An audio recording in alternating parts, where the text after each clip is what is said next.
Some property owners in southern Arizona look out over Mexico from their back porches. Glen Spencer lives on the border. He says he is trying to stop a flood of illegal immigrants. That's Mexico right there. They come right through that hole in the fence. There's no fence. They come across this barrier right up here. The Border Patrol cameras cannot see us here.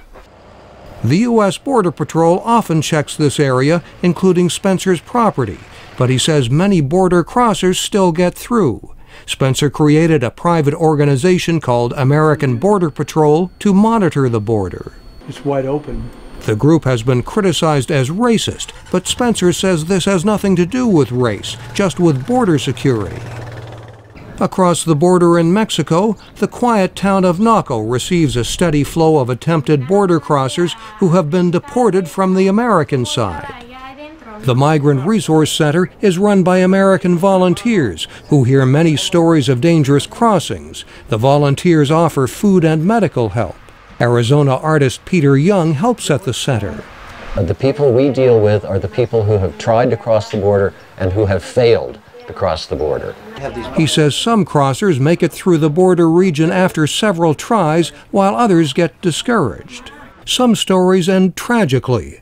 More than 200 suspected border crossers died in the desert near Tucson last year. Drug cartels control much of the human smuggling, and some migrants are victims of violence, including rape. In addition, an American rancher was killed this year, and authorities say it was probably the work of a Mexican drug smuggler. This woman, named Artemia, was deserted by her smuggler in the desert. Now she faces a dilemma. She says she lived in the U.S. city of Indianapolis for 7 years. She returned to Mexico after her father died and was arrested twice trying to return with her 19-year-old daughter. She has 2 American-born sons, 5 and 7 years old, who are staying with her sister in the United States. Artemia says the boys may have to join her in Mexico. She gets help from Catholic priests and nuns who run a charity in the Mexican town of Nogales.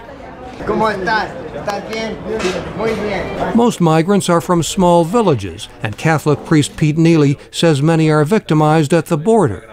Trusting somebody that they shouldn't trust and getting themselves, losing their money or losing their identification papers or, whatever they're carrying. Church members offer food and guidance. To the north in Arizona, resident Bill Odell wants more border security, but he feels sympathy for the migrants, including a woman that he met on his property. She's lost. Her group left her. She's in a foreign country. She's heard stories about how bad us gringos are, and so it's really heart-rending, real sad. Those who live and work on the border say the problems are complicated, involving demands for better security and pleas for help from desperate migrants. These human stories, they say, are often lost behind the policy debates. Mike O'Sullivan, VOA News, Nogales, Arizona.